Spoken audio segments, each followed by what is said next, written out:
I started out our worship this morning declaring that we all believe different things about resurrection. This might come as a surprise to some of you, and others might think, well, of course. I've had conversations over the years with you all and have learned that some of you believe in bodily resurrection of Jesus. Some acknowledging they're not quite sure the how of it, but they believe. Others believe in some sort of spiritual resurrection. And still others assert that it's part of the storytelling of the Bible.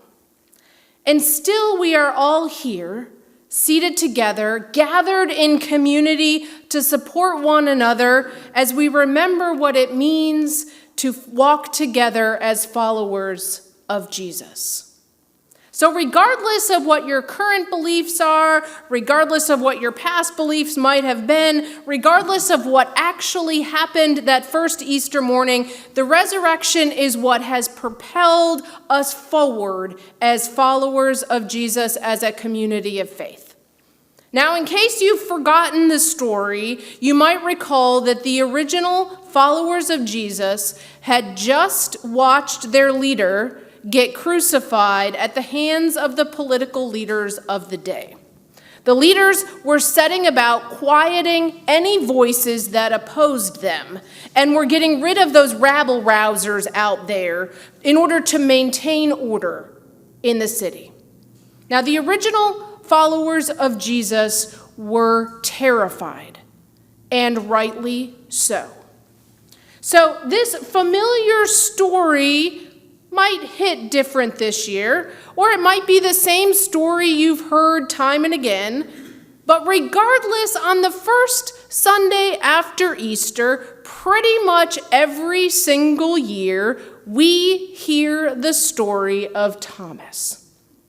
Now, Thomas gets sort of a bad reputation. We call him Doubting Thomas, as opposed to the one who was real and honest. But Doubting Thomas, I think, is like a lot of us, having trouble believing this far-out tale that he hasn't seen with his own eyes.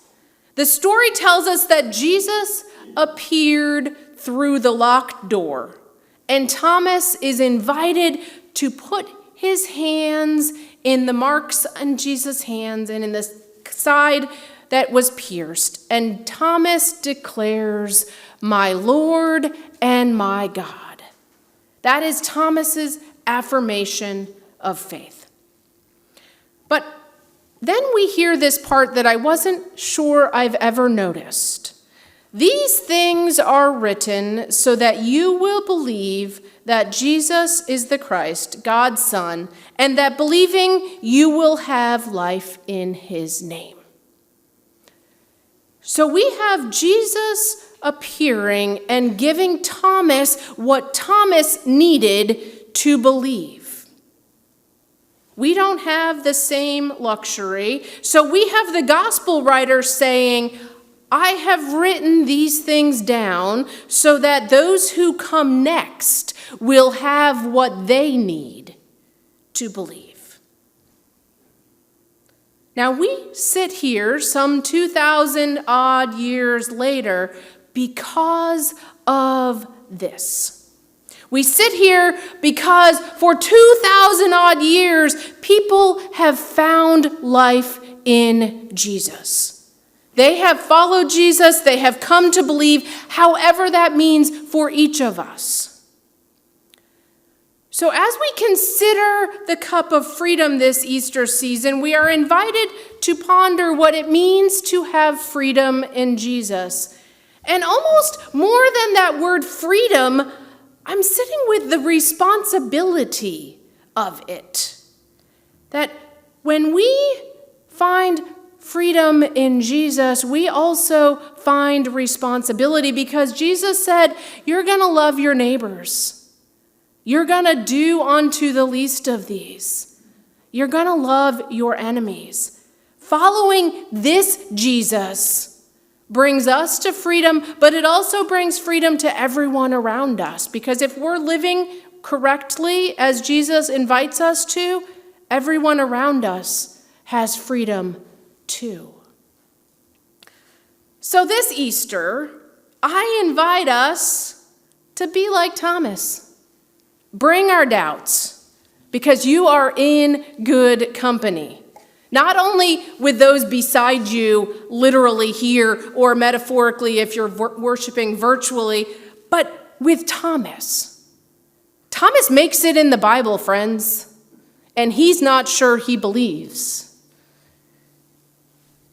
Almost every year, I remind us of these words of Frederick Buechner.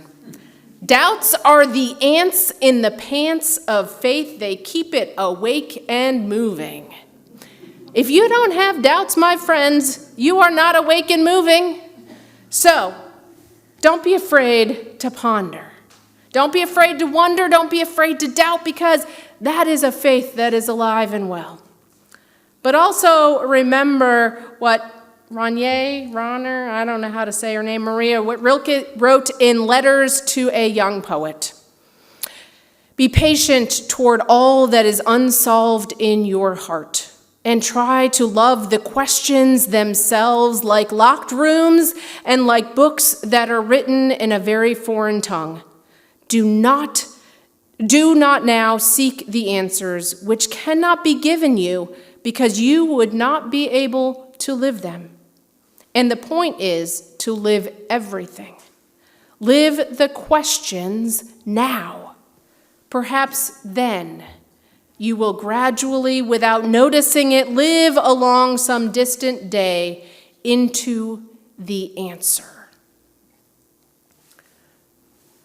So, friends, I invite us to live in the resurrection, in so much as you are invited to look for the risen Christ all around you.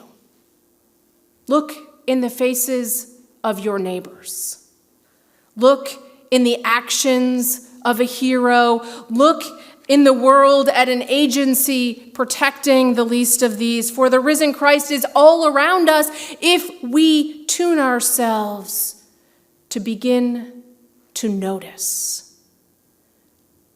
Live into the resurrection, not needing all the answers, but instead embracing all the questions. And I also invite us to live into the story declared in Acts, where Peter says that they obey God and not humans. For that is what propelled those first followers of Jesus out of hiding. Remember, they're in a locked room because they are terrified. This also is what brings us together today, because if the disciples had stayed hidden back then, we would not be here today. And this is what brings us together today. Obeying God, following Jesus. That is what propels us out of the walls of this church into the world to love. So what we believe happened on that first Easter morning is not what keeps us going. It's not the how of how Thomas encountered the resurrected Jesus that forces us to believe in some certain way. It's the truth that we are called out of hiding.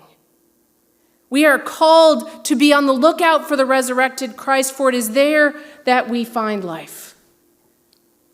We are to be on the lookout because, as it was written in the Gospel of John, it is there that we find life. And for this we say, thanks be to God. Amen.